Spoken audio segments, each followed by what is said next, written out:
नेरली तालुका करवीर येथील माळावरती माजी आमदार माननीय श्री ऋतुराज पाटील यांच्या वाढदिवसानिमित्त बैलगाडी शर्यतीचे नियोजन केले होते आणि याच बैलगाडी शर्यती पाहण्यासाठी पंचक्रोशीतील शेतकरी बैलगाडी शर्यती शौकीन उपस्थित होते।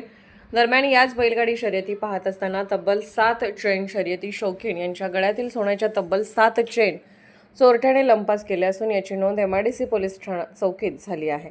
दरम्यान या चोरट्यांकडे पोलीस प्रशासन लक्ष देणार का असा सवाल शर्यत शौकीनातून उपस्थित होत आहे। दरम्यान वडणगे गावचे शेतकरी आणि शर्यत शौकीन श्री शिवाजी रंगराव टिंगे यांनी आमच्या प्रतिनिधींशी बोलताना सांगितले, आम्ही बैलगाडी शर्यती पाहण्यासाठी गेलो असता प्रथमच बैलगाड्या सुटलेल्या पाहत असताना आमच्या गळ्यातील 2 तोळ्याचे आसपास सोन्याची चेन चोरट्याने लंपास केल्याचे आमच्या निदर्शनास येताच आम्ही तेथील पोलीस कॉन्स्टेबल यांच्याशी संपर्क साधला असता त्यांनी आम्हास रीतसर कंप्लेंट देण्यास सांगितले आहे।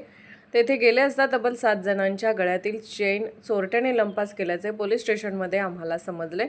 याच्याकडे गोकुळ शिरगाव MIDC पोलीस निरीक्षक यांनी चोरट्याचा ताबडतोब छडा लावावा अशी शर्यत शौकीनांनी विनंती केली आहे। याचा छडा पोलीस प्रशासनाने तातडीने लावावा असे शेतकऱ्यातून आणि शर्यत शौकीनातून बोलले जाते।